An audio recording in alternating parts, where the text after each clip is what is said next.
रायपुर गांव के जंगल में एक शेर राजा था और वह अपनी पत्नी और 2 बच्चों के साथ वहां रहता था। लेकिन वह राजा बहुत ही क्रूर था। वह अपने जंगल में रहने वाले सारे जीवों पर बहुत ही सख्त नियम अपनाता था और उनसे अच्छे ढंग से बात भी नहीं करता था और छोटी छोटी बातों पर गुस्सा करता था, जिस कारण जंगल के सारे जीव उससे डरे डरे रहते थे और उससे नफरत सी करने लग गए थे। एक बार उस जंगल में दूसरे जंगल के राजा ने आक्रमण कर दिया और राजा ने बहुत ही बहादुरी से उसका सामना किया। लेकिन राजा के बहुत कोशिशों के बावजूद भी उन्होंने राजा को गिरफ्तार कर लिया और अपने साथ पकड़ के ले जाने लगे। और जिसे देखकर राजा की पत्नी अपने दोनों बच्चों के साथ बहुत तेजी से वो जंगल छोड़ के भागने लगी। और जो दूसरे देश के आक्रमण करने के लिए आए थे वो उसके पीछे भागे और शेरनी आगे आगे भाग रही थी और लोग उसके पीछे उसे पकड़ने के लिए भाग रहे थे।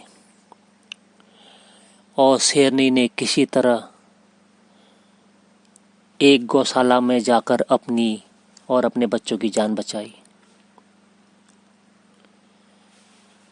और जान बचाने में शेरनी बहुत लहूलुहान हो गई और वह उस गाय की गौशाला में जाके बेहोश हो गई। थोड़ी देर बाद जब शेरनी के बच्चे रोते हैं और वो भूख के मारे तड़प रहे होते हैं तो शेरनी की आंखें खुलती हैं तो वह अपने आप को एक गौशाला के अंदर पाती है। और जब उसे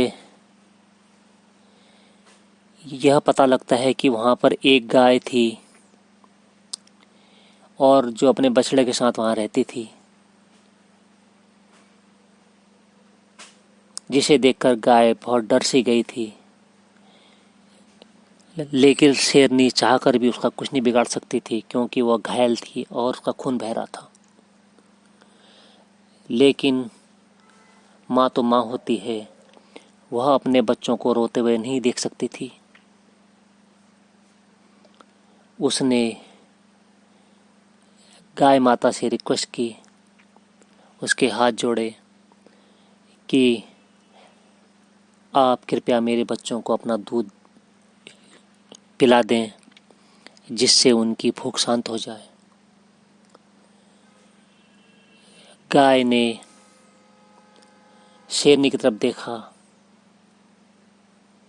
और फिर बच्चों की तरफ देखा तो उसे बच्चों पर बहुत दया सी आई और आखिरकार उसने गाय माता ने शेरनी के बच्चों को अपना दूध पिलाया।